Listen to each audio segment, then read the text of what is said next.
नमो तस्स भगवतो अरहतो सम्मा संबुद्धस्स। नमो तस्स भगवतो अरहतो सम्मा संबुद्धस्स। नमो तस्स भगवतो अरहतो सम्मा संबुद्धस्स। महाकारुणिक तथागत भगवान गौतम बुद्ध, परम पूज्य बोधिसत्व डॉक्टर बाबासाहेब आंबेडकर यांना मी प्रथमतः अभिवादन करतो।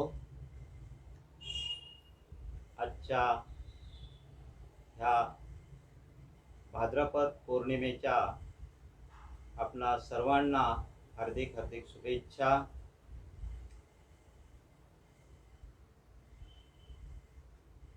बहुजनांचे हित करते बहुजन नायक नायिका यांना मी वंदन करतो।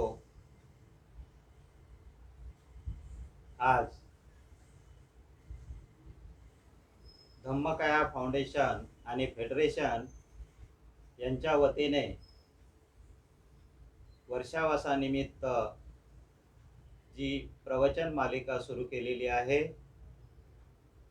त्यामधीलच आज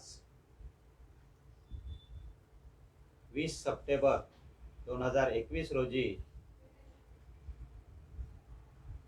हा जो मला विषय दिलेला आहे ब्रह्मजाल सुक्त, ते आज मी आपल्या समोर मांडणार आहे।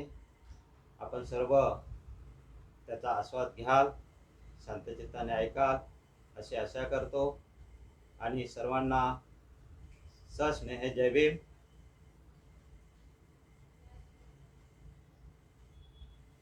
आज भाद्रपद पौर्णिमा,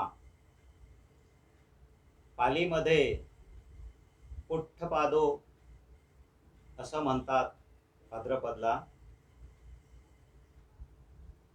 ज्याप्रमाणे भगवान बुद्धांच्या जीवनामध्ये सर्वच पौर्णिमांना अतिशय महत्त्व आहे, तसंच या पौर्णिमेला सुद्धा महत्त्व आहे। ही पौर्णिमा वर्षावासामध्ये येणारी ही तिसरी पौर्णिमा असून या पौर्णिमेला मधु पौर्णिमा सुद्धा म्हटलं जातं। कारण आजच्या ह्या पौर्णिमेच्या दिवशी भगवान बुद्धांना फुलं फळं आणि मध वन्य प्राण्यांनी म्हणजेच हत्ती आणि वानर यांनी मध आणून दिलेला होता आणि तो भगवान बुद्धांनी स्वीकारला होता आणि म्हणून त्या दिवसापासून ह्या पौर्णिमेला मधु पौर्णिमा सुद्धा म्हणतात। आता आजचा हा जो माझा विषय आहे हा अतिशय महत्त्वाचा विषय आहे। ह्या विषयाचं नाव सुद्धा कदाचितच आपल्या बौद्ध बांधवांनी ऐकलं असेल, तर इतर लोकांची गोष्टच वेगळी। ब्रह्मजाल सुक्त हे सुक्त सुत्त पिटकातील दिग्ग निकायाच्या शीलखंड ह्या विभागातील आहे। हे पहिलंच सुत्त आहे आणि ते अतिशय महत्त्वाचं सुत्त आहे। आणि ह्या सुत्ताचा उपदेश भगवंतांनी आपल्या 500 भिक्खूंना दिलेला आहे। ब्रह्मजाल, आपण प्रथमतः ब्रह्मजाल ह्या शब्दाचा अर्थ पाहूया। ब्रह्म म्हणजे सर्वश्रेष्ठ आणि जाल म्हणजे जाळे। काय आहे हे ब्रह्मजाल? तर हा संपूर्ण शब्दाचा अर्थ असा आहे की भगवान बुद्धांचा हा जाल रूपी उपदेश आहे। आणि हे जाल किंवा जाळं का म्हटलेलं आहे? अतिशय गहन आणि विचार करण्यासारखा हा विषय आहे. भगवान बुद्धांनी मासळी रूपी मिथ्या दृष्टी जी आहे ती एकूण एक मिथ्या दृष्टी आपण ती पकडून आपल्यामधून काढून टाकायची आहे. आणि म्हणून हा उपदेश भगवंतांनी आपल्या भिक्खूंना दिलेला आहे. हा उपदेश कुठे दिला? भगवान आपल्या पाचशे भिक्खू संघासह राजगृह ते नालंदा ह्या रस्त्याने चालत असताना एक घटना घडली. सुप्रिय परिव्राजक आणि ब्रह्मदत्त मानवक म्हणजे सुप्रिय नावाचा निर्ग्रंथ म्हणजे महावीरांच्या शिष्यापैकी एक परिव्राजक होता आणि त्याचा शिष्य ब्रह्मदत्त नावाचा शिष्य, ह्या दोघांमध्ये चर्चा चालली होती. भगवंताचा संघ पुढे चालत होता आणि त्यांच्या पाठीपाठी निर्ग्रंथांचे हे गुरु शिष्य चालत होते. तर हे चालू असताना सुप्रिय परिव्राजक जो आहे तो भगवंतांना अनेक प्रकारे नावे ठेवत होता. बुद्ध, धम्म आणि संघाला तो दोष देत होता. पण त्याच वेळेला ब्रह्मदत्त हा सुप्रियाचा शिष्य असतो, तो मात्र बुद्ध आणि धम्म संघ यांच्याविषयी चांगला बोलत असतो, बुद्धांची प्रशंसा करत असतो. आणि म्हणून हा या दोघांचा विषय न राहता पुढे चालून ज्या ठिकाणी अंबलट्टिका नावाचं जे ठिकाण आहे त्या अंबलट्टिका गावातील उपवनात रात्रीच्या वेळी ह्या दोन्ही संघांनी मुक्काम केला. ते तिथे वस्तीसाठी राहिले. त्यावेळेसही सुप्रिय हा बुद्धांना काही ना काही कारणाने दोषारोपण करत होता. आणि म्हणून हा ब्रह्मदत्त नेहमी त्याला बोलत होता की बुद्धांना दोष देऊ नका. तर ही चर्चा भगवंताच्या संघाच्या भिक्खूंच्या कानावर सुद्धा गेली. आणि मग सकाळी सकाळी दुसऱ्या दिवशी पहाटे पहाटे पुन्हा चर्चा चालली यांची की बुद्ध सावकांना वाटत होतं की हा सुप्रिय परिव्राजक बुद्धांना दोष देतो आहे आणि बुद्ध त्याला काही बोलत नाही. तर त्यांची चर्चा चालली आपसात. त्यावेळेला भगवान बुद्ध त्यांच्या मध्ये आले आणि म्हणतात, तुमची कशाच्या संबंधाने चर्चा चालू आहे? तर भिक्खू संघाने सांगितलं की हा सुप्रिय परिव्राजक जो आहे तो बुद्ध, धम्म आणि संघाची निंदा करतो आहे आणि आपण अशा वेळेला काहीच त्याला बोलत नाही. ह्या विषयाने आमची चर्चा चालू आहे. मग म्हणून ह्या कारणाने भगवंताने हे सुत्त सांगितलेलं आहे. ते सुत्तामध्ये त्यांना आपल्या भिक्खू संघांना वेगवेगळ्या प्रकारे समजावतात. हा एक विषय आहे ह्या ब्रह्मजाल सुत्ताचा. आणि दुसरा विषय जो आहे तो आहे त्या काळी वेगवेगळे 6 गुरु होते. त्यापैकी ह्या सगळ्यांचे मिळून वेगवेगळे असे 62 प्रकार पडले होते विचार प्रवाहाचे. आणि हे 62 जे विचार प्रवाह आहेत त्यांना मिथ्या दृष्टी म्हटलेलं आहे. तर ह्या मिथ्या दृष्टीच्या मध्ये जे 5 मुख्य भाग पडले होते, शाश्वत अशाश्वतवाद, नित्यता अनित्यतावाद, शांत अनांतवाद, विक्षेपवाद आणि अकारणवाद. आता हे जे वाद आहेत हे कुणाकुणाचे होते, तर त्या काळात जे मुख्य 6 गुरु होते तर ते असे होते, एक पूर्णकश्यप होते, दुसरे मक्खली गोसाल होते, तिसरे पकुद कात्यायन होते, चौथे अजित केस कंबल होते, पाचवे संजय वेलट्टीपुत्त हे होते.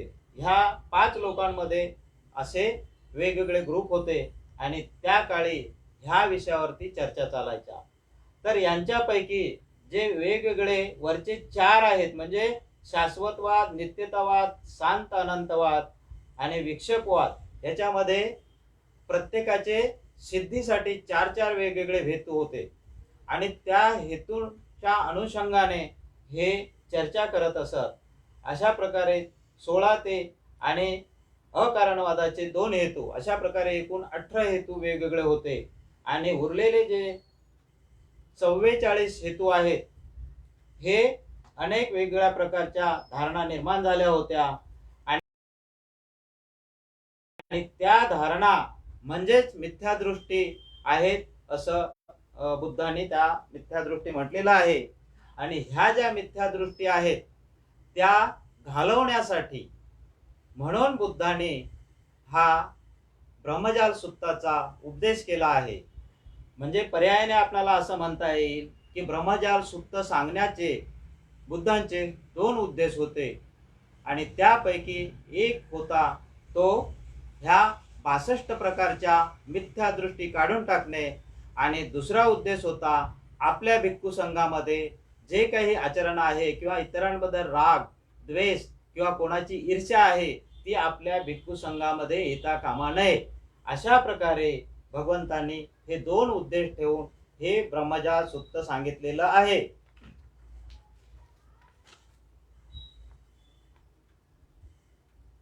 आता ह्या सुत्ताच्या अनुषंगाने हा सुत्ताचा उपदेश तर खूप मोठा आहे आणि त्याचा विषय जो आहे तो विषय सुद्धा त्या काळच्या परिस्थितीबद्दल आहे. त्या काळची धार्मिक, सामाजिक आणि व्यावसायिक परिस्थिती किंवा समाजाचे चित्रण ह्या संपूर्ण सुत्तामध्ये आपल्याला अभ्यासायला मिळतं. तर हे सुत्त ऐकत असताना भंते आनंद भगवंतांना त्यांच्या मागे उभे राहून वारा घालत होते, पंख्याने वारा घालत होते. तर भंते आनंदाने भगवंतांना प्रश्न केला की भंते, ह्या सुत्ताला आम्ही काय म्हणावे, काय म्हणून संबोधावे. तर पालीमध्ये ते म्हणतात, को नामो अयं भंते धम्म पर्यायोती. तर भगवान बुद्ध पालीतून काय उत्तर देतात ते आपण पाहू. त्याचा अर्थही मी मराठीतून सांगेल आपणांना. तथागत म्हणतात, तस्मातिहं त्वं आनंद इमं धम्म पर्यायं अर्थजालंतीपि नंग धारेही. म्हणजे काय, मी प्रथमतः पालीतून आपल्या समोर मांडतो. ब्रह्मजालंतीपि नंग धारेही, दिठ्ठजालंतीपि नंग धारेही, अनुत्तरो संगामो विजयो तीपि नंग धारेही. तर बनते आनंदाना भगवान म्हणतात, आनंदा, तू ह्या उपदेशाला अर्थजालही बोलू शकतो, धर्मजालही बोलू शकतो, ब्रह्मजालही म्हणू शकतो, दृष्टीजालही म्हणू शकतो किंवा सगळ्यात महत्त्वाचं लोकोत्तर संग्राम विजय सुद्धा म्हणू शकतो. तर हा बुद्धांच्या दृष्टीने आपण बघितलं पाहिजे की एकीकडे बुद्ध आहेत, त्यांचे शिष्य आहेत जे की अनेक वेगवेगळे शील पालन करतात आणि एकीकडे सर्वसामान्य समाज आहे ज्याला आपण पुथुजनो असं म्हणतो, तो समाज त्या काळी वेगवेगळ्या प्रकारे अनेक मौज मजा मस्ती करतो आहे आणि म्हणून बुद्धांनी हे सुद्धा सांगितलेलं दिसतं आपणाला. मला तर असं वाटतं की आजच्या घडीला सुद्धा तीच परिस्थिती निर्माण झालेली आहे. तर म्हणून भगवंतांनी हे सुत्त सांगितलेलं आहे आणि ह्या सुत्ताचा उपदेश केलेला दिसतो आपणाला. आता ह्या सुत्ताचा विषय काय आहे, कशा पद्धतीने आहे, तर भगवंतांनी आपल्या उपासकांना किंवा श्रावकांना 3 प्रकारच्या 3 भूमीमधून ह्या शिलांचे पालन करण्याला सांगितले आहे. त्या 3 भूमी कोणकोणत्या आहेत? एक आहे चूळशील, दुसरं आहे मध्यमशील आणि तिसरं आहे महाशील. तर ह्या 3 प्रकारे ते शिलांचं पालन करतात. हे पालन करताना आपणाला दिसतं. साधारणतः जे चूळशील आहे त्याच्यामध्ये पंचशील, अष्टशील, दशशील ह्यांचा अंतर्भाव होतो. त्याचबरोबर इतर शिलांचा सुद्धा अंतर्भाव होतो. आता ती कोणकोणती असतात ते आपण पाहू.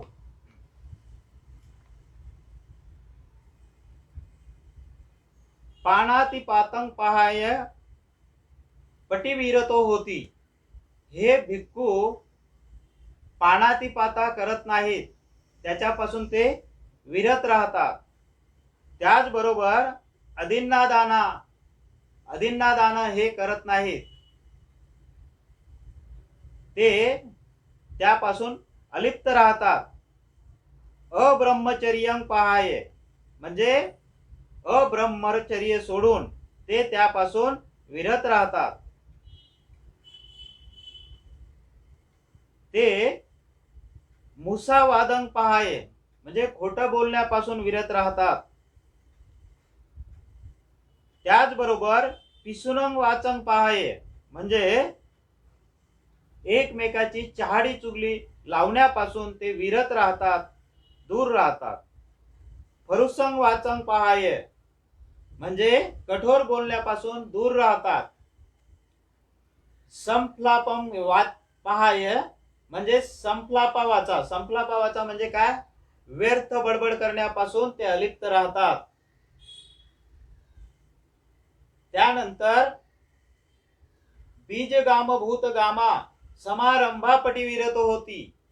म्हणजे हे वेगवेगळे जे काही बीजांचा समूह आहे त्याच्यापासून काही ज्या गोष्टी त्यांना मिळतात किंवा केल्या जातात किंवा गावांमध्ये त्या गावामध्ये जे काही समारंभ होतात ह्या सगळ्या गोष्टीपासून ते विरत राहतात.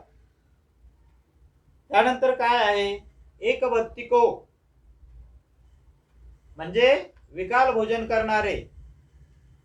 ते अवेळी जेवत नाहीत, म्हणजे ते दिवसातून एकदाच भोजन करतात.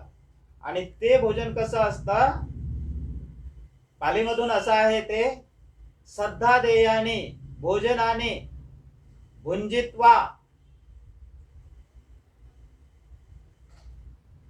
विरहंती. म्हणजे काय, त्यांना उपासकांनी जे श्रद्धेने भोजन दिलेलं असतं त्या भोजनावरतीच ते राहतात आणि ते आपल्या शिलाचं पालन करतात. पुढे काय आहे, दशशिला मधला आहे नच्च गीत वादित विसुख दर्शना पटिविरतो होती. म्हणजे नृत्य, गीत, वादन वगैरे हे जे आहे याच्यापासून ते दूर राहतात. मालागंध विलेपन धारण मंडन विसुख दर्शना वेरमणी याच्यापासून, म्हणजे ते मालागंध म्हणजे हार तुरे वगैरे घेत नाहीत, मुखावर मुखलेपन नाहीत, सजत नाहीत, तर ते त्यापासून ते दूर राहतात. सगळी आभूषण किंवा अलंकार ते घालत नाहीत. त्याचबरोबर उच्च शयन महाशयना वेरमणी पटिविरतो होती. तर ते उच्च आसनावर झोपत नाहीत किंवा साज श्रंगार केलेल्या आसनावर ते झोपत नाहीत. जात रूप रजत पटिक गहना, ते सोनं नाणं किंवा चांदी इत्यादी वस्तू घेत नाहीत, त्यापासून ते विरत राहतात. आमक धन्य पटी गहना विरतो, म्हणजे कच्च धान्य ते घेत नाहीत. इत्थी कुमारिका पटी गहना, तुम्हाला सगळ्यांना माहिती आहे, आपण आपल्या देशाच्या इतिहासात किंवा पुराण कथांमध्ये आपण जर पाहिलं तर पूर्वीच्या वेगवेगळ्या साधू संतांना किंवा जे कोणी संन्यासी झालेले आहेत त्यांना वेगवेगळ्या वस्तू दान देण्याबरोबरच स्त्री किंवा कुमारिका दान देण्याची सुद्धा प्रथा आहे. पण भगवंतांचे शिष्य हे करत नाहीत, त्यांच्यापासून ते अलिप्त राहतात. दास दासी पटी गहना पटी विरतो होती, ते आपल्या सेवेसाठी दास किंवा दासी यांना सुद्धा ते स्वीकारत नाहीत. त्याचबरोबर अजेळक पटिक गहना, म्हणजे बोकड किंवा मेंढे वगैरे जे आहे, मेंढा, हे सुद्धा ते स्वीकारत नाहीत, त्यापासून ते विरत राहतात. हत्ती गवस्स पटिक गहना, म्हणजे हत्ती, गाई, घोडे हे पूर्वी दान करत होते. यांचे कळपच्या कळप असायचे आणि वेगवेगळ्या लोकांकडे हे असायचं. अनेक वेगवेगळ्या साधू संतांकडे किंवा जे गुरु असायचे त्यांच्याकडे गायींचे कळप, गायी म्हणजे तेव्हाचं धन धान्य असायचं. तर बुद्ध स्वतः आणि त्यांचे बुद्ध श्रावक हे ह्या सगळ्या गोष्टीपासून अलिप्त राहत होते. पटी विरत म्हणजे ते विरत राहत होते. त्याचबरोबर खेतवत्तू पटी गहना, म्हणजे ते कुणाची शेती दान दिली तर ते शेती सुद्धा, जमीन सुद्धा ते घेत नव्हते, त्यापासून ते विरत राहत होते. त्यानंतर क्रय विक्रय, म्हणजे क्रय विक्रय करण्यापासून ते विरत राहत होते. ते स्वतः कुठल्याही वस्तूंचा क्रय विक्रय किंवा खरेदी विक्री करत नव्हते, ते त्यापासून अलिप्त राहत होते. त्याचबरोबर तुला कुटक संक कुटक मानकुटा, म्हणजे खोट तराजू, खोटे माप यांचा वापर करून ते असे कुठलेही व्यवसाय करत नव्हते.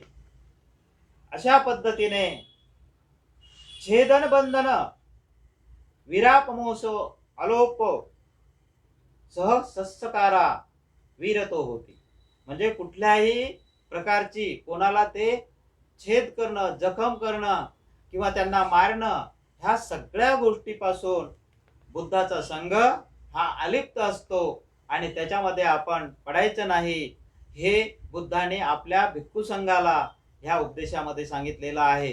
हे झालं चूळशिल्ल. इथे हे चूळशिल्ल किंवा लहान लहान छोट्या छोट्या गोष्टी आहेत किंवा छोटे शिल आहेत, ते इथे संपतात. याच्याही पुढे आणखी समाजामध्ये जगत असताना किंवा समाजामध्ये वावरत असताना किती वेगवेगळ्या प्रकारच्या गोष्टी आहेत हे आपण ध्यानात घेतलं पाहिजे. आजही आपण एकीकडे भिक्खू संघाचं चित्र आणि दुसरीकडे आपण आपल्या सामान्य समाजाचं चित्र उभं करू शकतो. कारण सामान्य समाज हा मनोरंजनासाठी किंवा वेगवेगळ्या गोष्टींसाठी अनेक प्रकारच्या गोष्टी करत असतात, पण भिक्खू संघ त्यांच्या ठरलेल्या गोष्टी करतात. एवढंच नाही तर ते 227 नियमांचं पालन करतात. म्हणून हे पुढचं जे आहे मध्यमशील, मध्यमशील काय आहे? पालीमध्ये ते बोलतात, यथावा पनेको बोलतो समन ब्राह्मणा सद्दी सद्धादेयानी भोजनानी भुंजित्वा ते एव रूपं बीजगामभूत गामं समारंभं अणुयुक्ता विहरंती शय्यतीदं, म्हणजे जसे काय, ह्या पालीतला एका वाक्याचा अर्थ आहे, हे बनते श्रमण ब्राह्मण यांनी जे दिलेलं आहे, श्रद्धेने दिलेलं आहे, तेच भोजन जे आहे तेवढंच खाऊन हा संघ राहत असतो, हा श्रावक तसा राहत असतो. आणि हा कसा राहतो, ज्याप्रमाणे आपल्या सगळ्या गोष्टींना सोडून तो गावातून येतो, गावातल्या कुठल्याही समारंभाला हजर राहत नाही, किंवा वेगवेगळ्या गोष्टी ज्या आहेत त्या खाण्याला त्याला मिळतात नाही मिळतात याचा विचार करत नाही. तर ते म्हणतात, भिक्खूनो, श्रमण ब्राह्मण यांना जे श्रद्धेने दिलेले भोजन खाऊन ते राहतात, जे मूळ बीजापासून बनवलेलं असतं, स्कंद बीजापासून किंवा फळ बीजापासून किंवा अग्रबीजापासून जे काही असतं, हे सगळ्या प्रकारच्या गोष्टीला ते विरत राहतात. ते कधी म्हणत नाही मला भाजी पाहिजे, पालेभाजी पाहिजे, मला बटाट्याची भाजी पाहिजे, मला कांद्याचं पाहिजे, अशा पद्धतीचं काहीही ह्या सगळ्या पाचही वस्तू ते स्वतः कधी मागत नाहीत आणि त्यापासून ते विरत राहतात. त्यांच्या पात्रात जे पडेल ते खाऊन राहतात आणि म्हणून हे खाऊन राहतात आणि ते स्वतः आपल्या शीलाचं पालन करतात, धम्मामध्ये ते प्रगती करतात आणि म्हणून लोक त्यांची प्रशंसा करतात. म्हणून भिक्खूंना ते सांगतात, तुम्ही सुद्धा सुप्रिय परिव्राजकाचा राग करता कामा नये, त्याला कुठल्याही प्रकारचा दोष देता कामा नये. उलट आपण असं समजलं पाहिजे की त्यांनी आपणाला आपलं स्वतःचं आत्मपरीक्षण करण्यासाठी ही संधी प्राप्त करून दिलेली आहे. बघा, विचार करा, बुद्ध किती किती विचार असेल त्यांचा. अशा पद्धतीने बुद्ध आपल्या भिक्खू संघाला सांगतात. मग भिक्खूंना ते उपदेश करतात आणि सांगतात की आपण कोणकोणत्या गोष्टीपासून विरत राहिलं पाहिजे किंवा तथागत कोणापासून विरत राहतात. त्यांना अन्न, पाणी, वस्त्र, यान, सुगंध, आमिष अशा प्रकारच्या सर्व ज्या परिभोगाच्या वस्तू आहेत, ह्या सगळ्या वस्तूपासून श्रमण गौतम म्हणजे तथागत गौतम आणि त्यांचा भिक्खू संघ विरत राहतो, दूर राहतो. तुम्ही सुद्धा अशा प्रकारे राहिलं पाहिजे.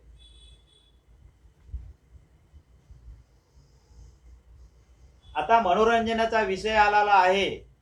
तर त्या काळी समाजामध्ये वेगवेगळ्या मनोरंजनाच्या गोष्टी चालत होत्या. म्हणजे रेड्याच्या टकरी आपण पाहतो ना, तसं तेव्हा पण चालत होतं. रेडा, बोकड, बैल किंवा हत्ती यांची हस्तीयुद्ध, मुष्टियुद्ध, मनुष्यांमध्ये सुद्धा युद्ध चालत होती. ह्या सगळ्या गोष्टी ज्या आहेत त्या गोष्टीपासून भगवंतांचे श्रावक हे विरत राहतात आणि तुम्ही सुद्धा सगळ्यांनी यापासून विरत राहिलं पाहिजे, अशा पद्धतीचा त्यांना ते संदेश देतात. आणि ज्याप्रमाणे समाजामध्ये सर्वसामान्य लोक आपल्याला स्वतःला अलंकारित करण्यासाठी किंवा सजवण्यासाठी किंवा आपल्या शरीराला सजवण्यासाठी ज्या ज्या गोष्टींचा वापर करतात, तर ह्या गोष्टीपासून आपण दूर राहिलं पाहिजे किंवा दूर राहतात. धारणमंडन विभूषण ठाण योगं अनुयुक्ता विहरती, म्हणजे ह्या सगळ्या गोष्टीपासून ते पूर्णतः अलिप्त असतात. अंजन लावणे, मग त्याच्यामध्ये कसं अंगाला लेप लावून घेणे किंवा अंगाची मालिश करून घेणे किंवा आरशाचा वापर करणे, स्वतः डोळ्यांमध्ये अंजन घालणे, मालागंध विलेपन करणे, मुख चूर्ण, मुख लेपन, हत्तबंद म्हणजे दागिने हाताचे वगैरे, शिखाबंद, हे सगळे जे वस्तू आहेत ह्या सगळ्या वस्तूपासून संघ अलिप्त राहतो, विरत राहतो. आणि म्हणून संघाने आपल्या शीलांचं पालन करून आपल्या स्वतःच्या निब्बाणाचा जो मार्ग आहे तो प्रशस्त करणं गरजेचं आहे, अशा पद्धतीने भगवंत सांगत होते. त्याचबरोबर हे जे श्रावक आहेत हे कशा कशापासून अलिप्त राहतात, तर तिरच्छान कथं. आता तिरच्छान म्हणजे काय? तिरच्छान कथं म्हणजे ज्या काल्पनिक गोष्टी आहेत किंवा कथा आहेत, काल्पनिक गोष्टी, किंवा ज्याला आपण म्हणतो पशुतुल्य, पशुसारखं वागणं. तर एक उदाहरणादाखल आपल्याला घेता येईल की पूर्वीचे लोक कथा, मोठमोठ्या अशा कथा लावायचे किंवा पुराण कथा लावायचे आणि त्याच्यामध्ये ते स्वतःला अडकवून घ्यायचे किंवा मनोरंजन समजायचे. पण बुद्धांचे श्रावक त्याच्यामध्ये अडकत नाहीत. ते कुठल्याही कथा ऐकत नाही. कथा कशाच्या असायच्या पूर्वी? राजकथा, चोर कथा, महाअमात्य कथा, सेना कथा, भय कथा, युद्ध कथा,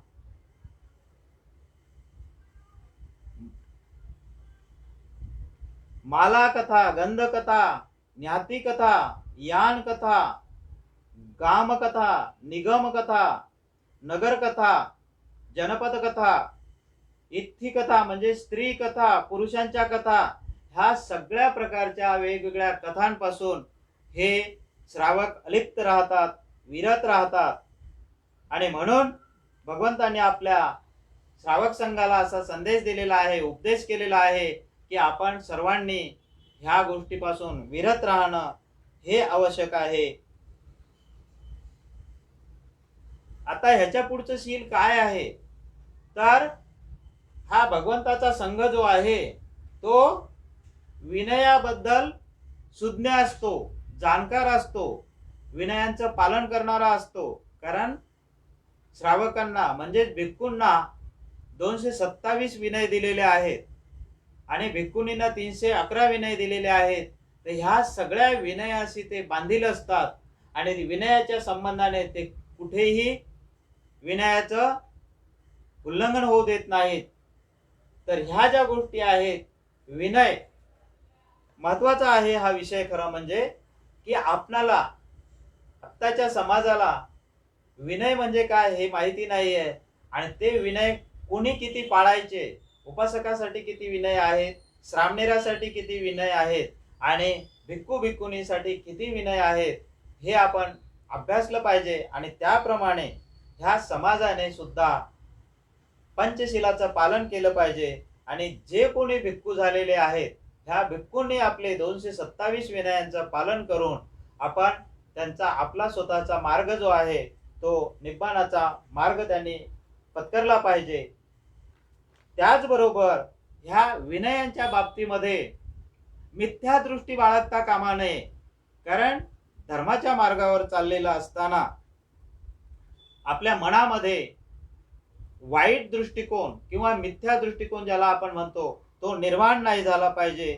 जसं सम्यक दृष्टी आणि मिथ्या दृष्टी ह्या दोन दृष्टी आहेत.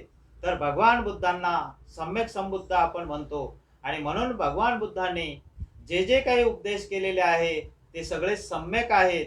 आणि म्हणूनच ह्या उपदेशामध्ये सुद्धा आपल्या भिक्खूंना उपदेश करताना त्यांना समजावताना भगवान सांगतात की आपण कुठल्याही परिस्थितीमध्ये मिथ्या दृष्टी ठेवता कामा नये. तर आपण सम्यक असणं गरजेचं आहे.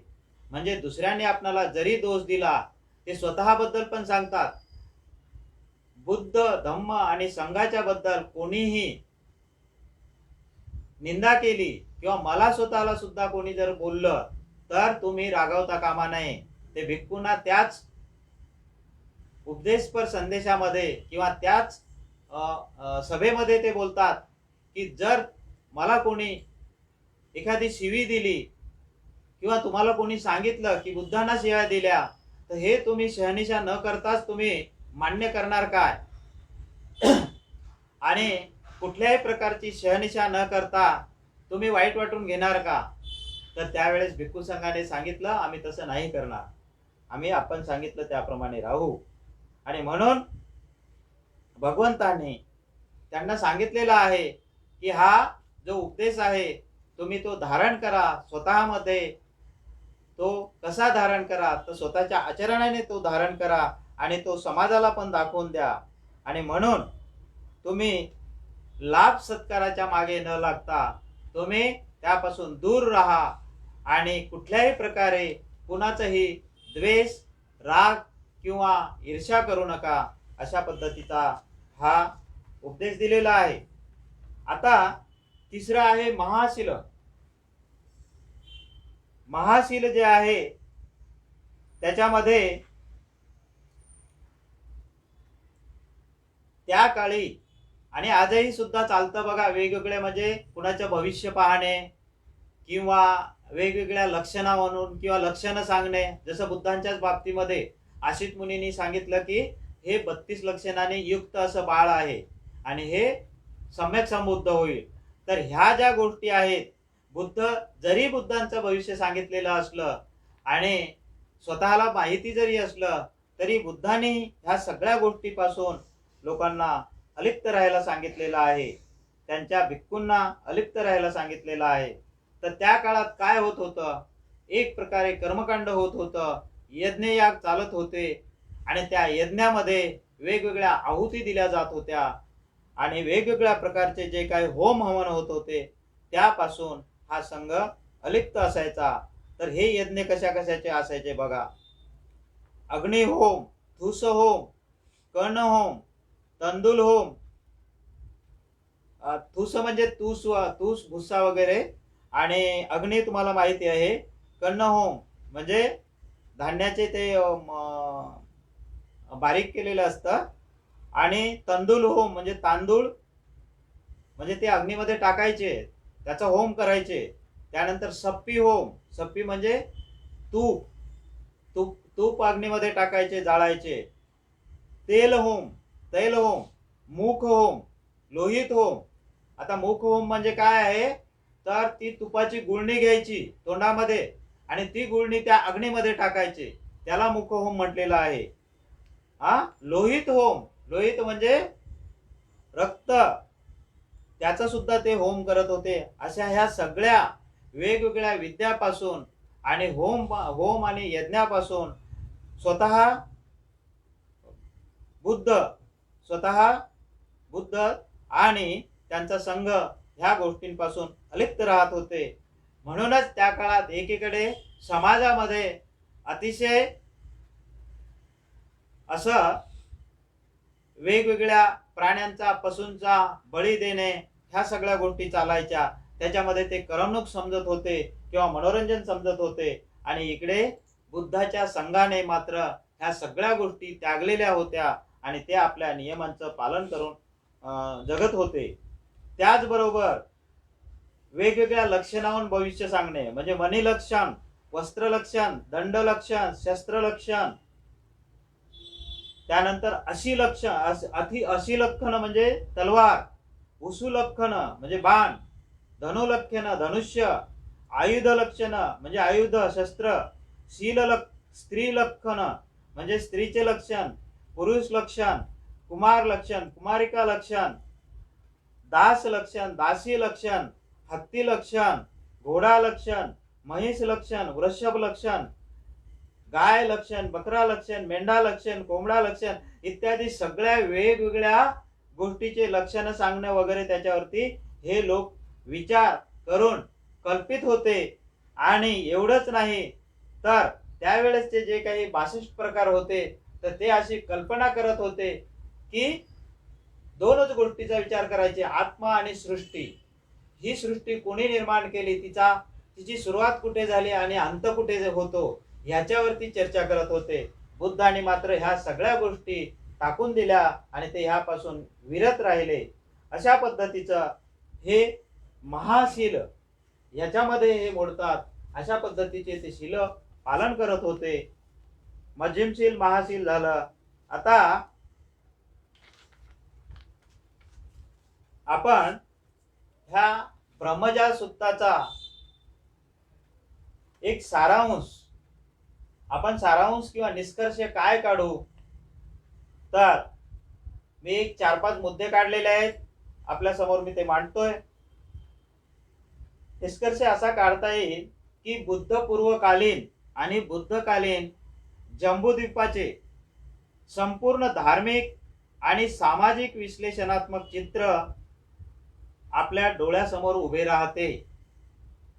दुसरा आहे, विशेषतः हे सुत्त भगवान बुद्धांच्या त्या बुद्ध शासनाकडे निर्देश करते जे की मध्यमा पटिपदा म्हणजे मध्यम मार्गावर आधारित आहे आणि ज्यामध्ये जीवनातील सत्याचा साक्षात्कारच महत्वाचा मानला जातो.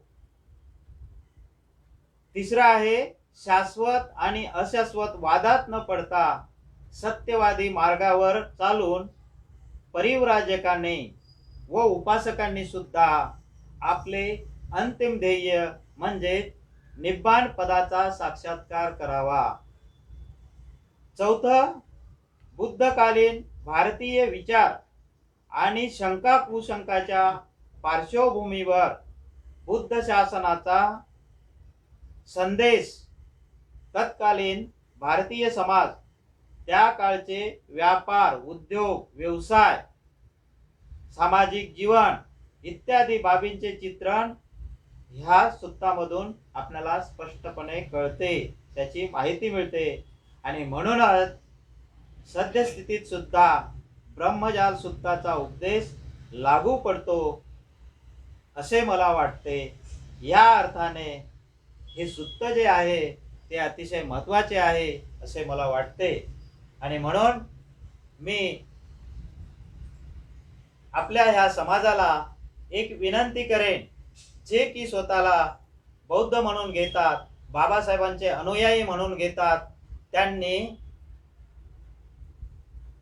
त्रिपिटकाचा अभ्यास करायला सुरुवात केली पाहिजे. आणि त्यापैकी काही महत्त्वाची सूत्र जी आहेत ती आपण विहारामध्ये त्याचं पठण करायला पाहिजे, त्याचा अर्थ सांगायला पाहिजे. अनेक भिक्खूंना खरं तर हे खूप चांगलं काम म्हणून मिळू शकतं.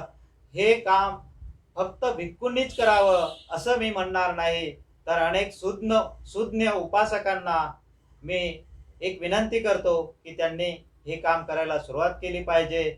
तरच बाबासाहेबांनी जे आपल्याला सांगितलेलं आहे त्याचं आपण पालन करतो. आणि बाबासाहेबांचा जो उद्देश होता की मी सारा भारत बौद्धमय करीन, तो उद्देश सफल होईल असं मला वाटतं. आणि म्हणूनच धम्मकाया फाउंडेशन आणि फेडरेशनने हे कार्य हातामध्ये घेतलेलं आहे. त्या कार्यामध्ये आपणही स्वतः सहभागी व्हाल अशी सदिच्छा व्यक्त करतो. आपलं सगळ्यांचं मंगल हो. आजच्या ह्या भाद्रपद किंवा मधु पौर्णिमेच्या पुन्हा एकदा मी आपणा सर्वांना शुभेच्छा देतो.